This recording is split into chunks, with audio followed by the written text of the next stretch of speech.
Zenith and her sister cities are producing a new type of civilization. There are many resemblances between Zenith and these other burgs, and I'm darn glad of it. The extraordinary growing insane standardization of stores, offices, streets, hotel clothes, and newspapers throughout the United States shows how strong and enduring type is ours. I always like to remember a piece that Chum Frink wrote for the newspaper about his lecture tours. It is doubtful familiar to many of you, but if you will permit me, I'll take a chance and read it. It's one of the classiest poems, like If by Kipling or Ella Wheeler Wilcox's The Man Worth While, and I always carry this clipping of it in my notebook. When I am out upon the road, a poet with a peddler's load, I mostly sing a hearty song and take a chew and hike along, handling out my samples fine of Cheerio brand of sweet sunshine, and peddling optimistic pokes and stable lines of japes and jokes to lyceums and other folks, to Rotaries, Kiwanis Clubs, and feel I ain't like other dubs. And then old Major Silas Staton, a brainy cuss who's always waitin', he gives his tale a lively quirk, and gets it quick is dirty work. He fills me up with mollygrubs, my hair the backward way he rubs. He makes me lonelier than a hound on Sunday when the folks ain't around. And then, b'gosh, I prefer to never be a lecturer a riding round in classic cars and smoking 50-cent cigars. And nevermore I want to roam. I simply want to be back home, a-eatin' flapjacks, hash, and ham with folks who savvy whom I am. But when I get that lonely spell, I simply seek the best hotel, no matter in what town I be, St. Paul, Toledo, or K.C., in Washington, Schenectady, in Louisville or Albany. And at that inn it hits my dome that I am right at home. If I should stand a lengthy spell in front of that first-class hotel that the drummer loves to cater across from some big film theater, if I should look round and buzz and wonder in what town I was, I swear that I could never tell, for all the crowd would be so swell, in just the same fine sort of jeans they wear at home, and all the queens with spiffy bonnets on their beans, and all the fellows standing round a-talking always, all be bound the same good jolly kind of guff 'bout autos, politics, and stuff, and baseball players of renown that nice guys talk in my hometown. Then when I entered that hotel, I looked around and say, well, well, for there would be some newsstand, some magazine and candies grand, some smokes of famous standard brand. I'd find at home, I'll tell. And when I saw the jolly bunch come waltzing in for eats at lunch, and squaring up in natty duds to platters large of French fried spuds, why, then I'd stand right up and bawl, I've never left my home at all. And all replete, I'd sit down beside some guy in derby brown, upon a lobby chair of plush, and murmur to him in a rush, "Hello, Bill, tell me, good old scout, how is your stock holding out?" Then we'd be off, two solid pals, a-chatting like giddy gals of flippers, weather, home and wives, lodge brothers, then for all our lives. So when Sam Satan makes you blue, good friend, that's what I'd up and do. For in these states where you roam, you never leave your home sweet home. Yes, sir, these other burgs are our true partners in the great game of vital living. But let's not have any mistake about this. I claim that Zenith is the best partner and the fastest growing partner of the whole caboodle. I trust I may be pardoned if I give a few statistics to back up my claims. If they are old stuff to any of you, yet the tidings of prosperity, like the good news of the Bible, never become tedious to the ears of the real hustler, no matter how oft the sweet story is told. Every intelligent person knows that Zenith manufactures more condensed milk and evaporated cream, more paper boxes, and more lighting fixtures than any other city in the United States, if not the world.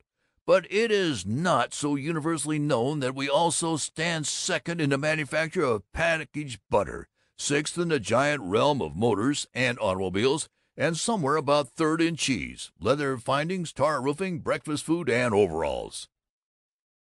Our greatness, however, lies not alone in punchful prosperity, but equally in that public spirit, that forward-looking idealism and brotherhood, which has marked Zenith ever since its foundation by the Fathers. We have a right, indeed we have a duty toward our fair city, to announce broadcast the facts about our high schools characterized by their complete plants and the finest school ventilating systems in the country, bar none, our magnificent new hotels and banks, and the paintings and carved marble in their lobbies, and the second National Tower, the second highest business building in any inland city in the entire country.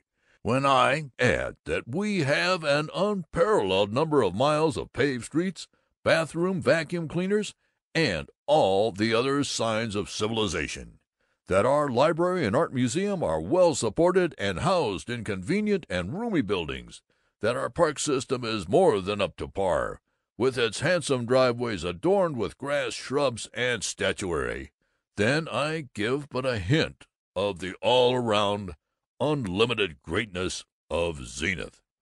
I believe, however, in keeping the best to last. When I reminded you that we have one motor car for every 5 7/8 person in the city, then I give a rock-ribbed, practical indication of the kind of progress and braininess which is synonymous with the name Zenith. But the way of the righteous is not all roses. Before I close, I must call your attention to a problem we have to face this coming year. The worst menace to sound government is not the avowed socialist, but a lot of cowards who work under cover, the long-haired gentry who call themselves liberals and radicals and nonpartisan and intelligentsia, and God only knows how many other trick names. Irresponsible teachers and professors constitute the worst of this whole gang, and I am ashamed to say that several of them are on the faculty of our great state university. The U is my own alma mater, and I am proud to be known as an alumni.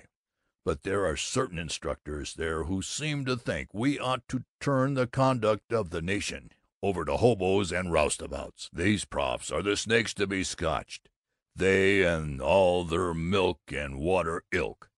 The American business man is generous to a fault, but one thing he does demand of all teachers and lecturers and journalists: if we're going to pay them our good money, they've got to help us by selling efficiency and whooping it up for national prosperity. And when it comes to these blab-mouthed, fault-finding, pessimistic, cynical university teachers, let me tell you that during this golden coming year it is just as much our duty to bring influence to have these cusses fired as it is to sell all the real estate and gather in all the good shekels we can.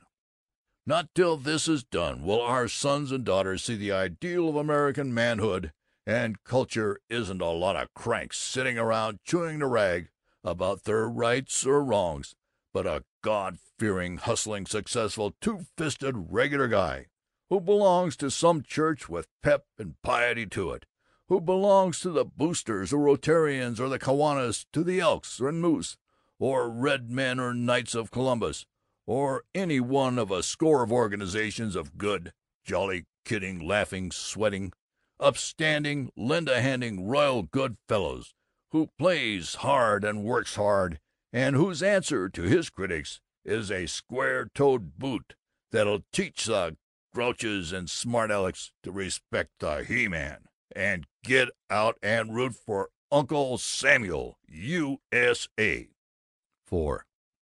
Babbitt promised to become a recognized orator. He entertained a smoker of men's club of the Chatham Road Presbyterian Church with Irish, Jewish, and Chinese dialect stories. But in nothing was he more clearly revealed as the prominent citizen than in his lecture on brass tacks facts on real estate, as delivered before the class in sales methods at the Zenith YMCA.